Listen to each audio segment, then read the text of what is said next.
Welcome back. We can bring you more now on the presidential ambitions of the former Kaduna State Governor and immediate past National Caretaker Committee Chairman of the People's Democratic Party, Senator Ahmed Makarfi, who declared his intention to contest for the presidency in 2019 on the platform of the People's Democratic Party. He says if he gets the party's nod, restructuring the country, tackling insecurity, fighting corruption, and improving the economy will form the crux of his programs. First of all, I am for politics of decency. I will not be throwing abuses on him or any other person just because I'm seeking public office. I will campaign based on issues. As I believe he or any other candidate that is the APC will field. That is if I'm the candidate of PDP.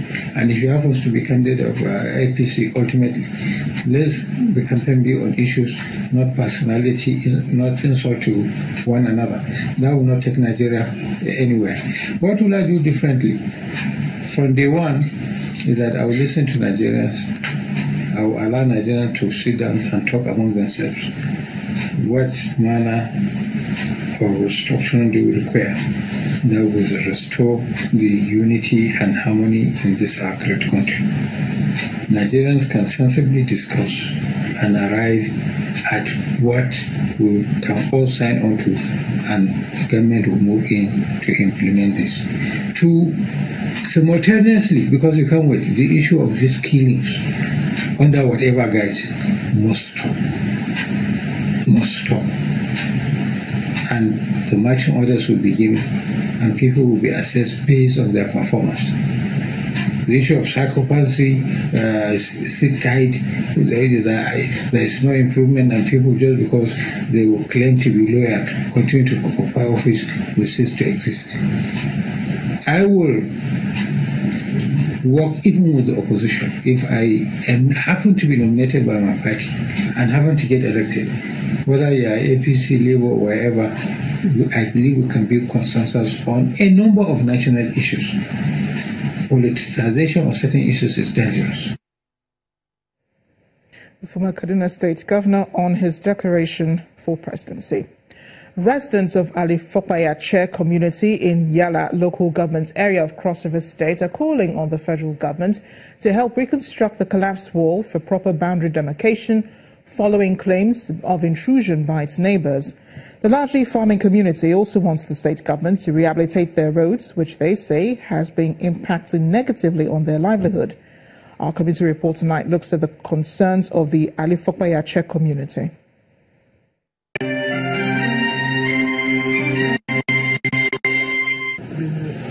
The drive into Alifokpa Yache community in Yala local government area of Cross River State is approximately 6 hours from Calabar, the state capital.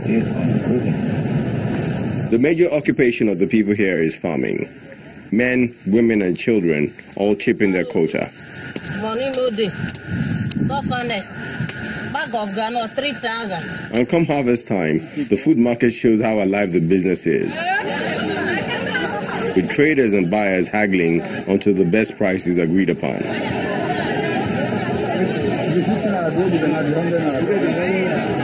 For logistics, motorcycles are available, while for those with wholesale purchases, pickup vans are on standby. So one can safely say the economy here is sufficient for the residents. But other issues bother them, which the farmers say reduces the frequency of visits by potential customers. The problem has also affected the cost of transportation. The road is bad, and then before we get person to come and buy, they will come and offer 10 naira. It's more than, it's right from 1990. The government has not do anything on this road. We have a lot of farm product here. We have a lot of farm products, very well. But in fact, we are finding it difficult to take the farm product to the market. Another problem is of encroachment from neighboring communities, which they say is as a result of the disappearance of the wall constructed by Lord Lugard, a colonial administrator in the early 19th century. This, the residents feel, is a threat to their peace. As they destroy it, we don't like it. So that is the way we are crying every day. so that we are behaving ourselves. We call vigilantes, mini group, we come, we drive many people out. Later in the night, they come again. That's how they have been doing every day. So we are trying to talk with the government and to cry with the government so that they can help us, especially the security sector. Actually, presently, it separates Cross River State from Benue State. And over the years, it's been depleted by mankind activities. You can see the physical boundary is almost gone now, but the trees that were planted to support the boundary have been eroded, and of course, it's a panacea for crisis. Noting the issues, the security advisor to the state government says proactive steps are being taken to protect the people. We have activated the Border Patrol Agency, and also the government has encouraged the traditional rulers to be meeting often. You know, the good thing about traditional rulers meeting is that the government will make be proactive than being reactive. The residents of Alifokpa Yache community are not asking for too much out of life. Just some farm time, good roads for their business, and the reconstruction of a historical monument that kept them safe. Hopefully, that request will not go unanswered.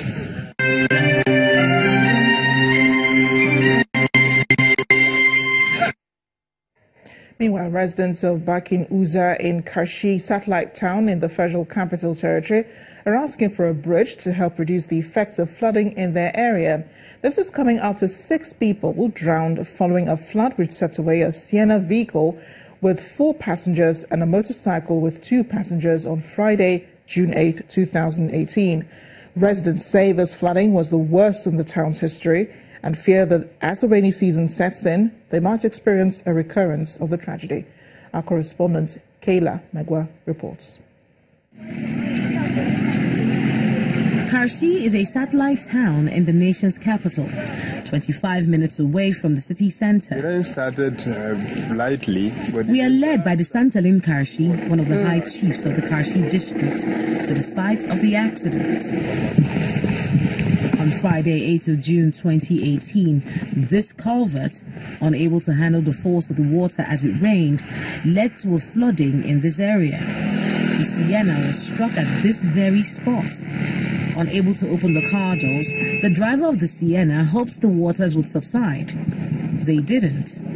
The waters took the car, flipped it, and caused the death of all 4 of its occupants. Also killed on that day was a bikeman and his female passenger. Even if they want to open... This imam had just finished leading Maghrib prayers at the mosque in his house nearby when the rain started. He walks us through the events of that fateful evening. The rate at which the flood was coming in was just too much, something else. We have not noticed it before. Since I parked into the house, I have never noticed this type of flood. As the husband of 3 wives and father to 24 children, the imam worries every time it rains. So I climbed the ladder up. He took us to where he was as he watched those caught in the flood scream to their deaths. I was watching that particular vehicle, the Sienna bus. The gentleman was inside trying to call for help. He was shouting, help, help, help, trying to make some phone calls. Unfortunately, nobody could answer him. We are then led to where the wreckage still lies. The community, working with the National Emergency Management Authority, discovered the bodies of the deceased 3 days later. I also visited the vice chairman of the Abuja Municipal Area Council was part of the rescue operations. We're going to look into the culvert and see how they will improve on it. We are literally standing on a river at the time this flood happened. This whole place was covered with water. This area is called Bakin Uza, and it is on the boundary between Abuja and Nasarawa State in Karshi. Most of the people who live here are Gwandara by tribe. And it has become a place of death for the residents. They believe that if that culvert was actually a bridge, it would have been able to contain the flooding when the rains came. The flooding that cost the lives of 4 people in this car and 2 other people who were caught in that situation.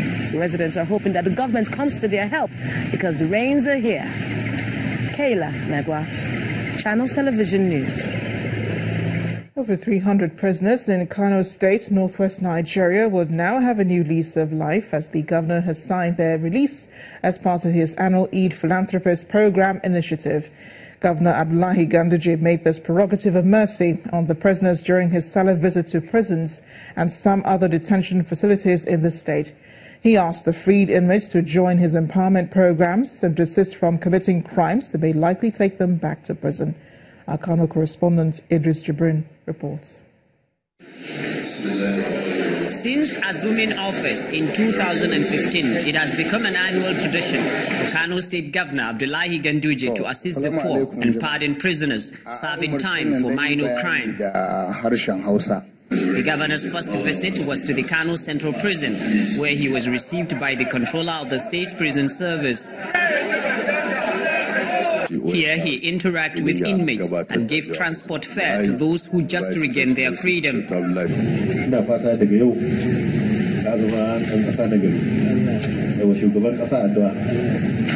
Ganduje repeats this at the Goronduse prison. He asked them to get enrolled into his empowerment program so they can become self-reliant. A total of 317 will be released, inshallah. So our dear inmates, we like you, we love you, we appreciate you. The only thing is that we want you to change your behavior. We want you to have the fear of God. We want you to love Nigeria and be a good Nigerian. We are playing our part as leaders in order to guide you so that you grow and become one of us. Next, Governor Ganduje visits some physically challenged members of the society, where he donated food items and clothes for Eid-el-Fitr. He assures them of his continued support towards their welfare. His outing is complete with a homage to the Emir of Kano, Muhammad Sanusi II, seen as a mark of respect for the highest traditional authority in the state. Idris Jibrin, Channels Television News.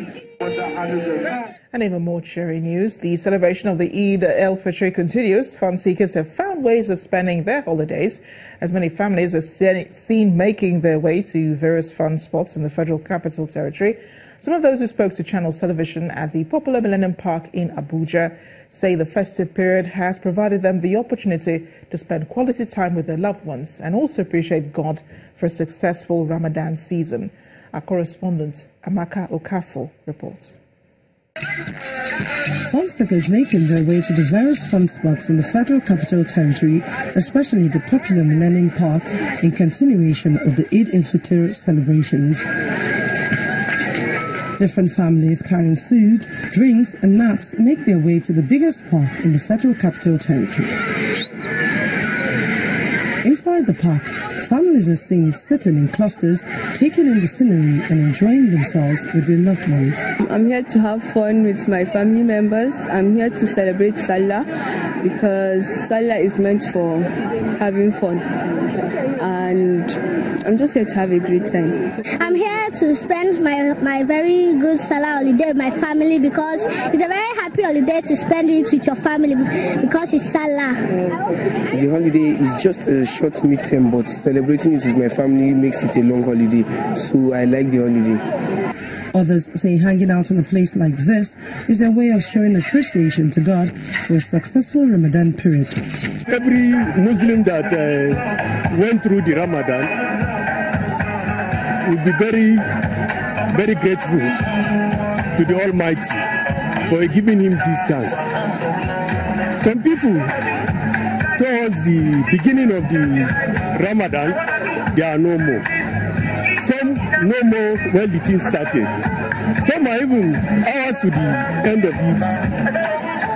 They are no more now. But we thank God. We are very grateful for God, for Almighty Allah to see us through the Ramadan. Even though this woman says she's not a Muslim, her love for celebrations has brought her out. I have a lot of Muslim friends and relatives, so I like celebration, so being it Christmas or Salah, celebration is celebration. Some of the children also dance to music from a sound system in the park, while others run around as they join their parents to continue the celebration. Amaka Okafor, Channels Television News. Still ahead on the news at 10, reigning world champion Germany's title defense starts with a defeat in Moscow at the FIFA 2018 World Cup. We'll have more on sports news. Stay with us.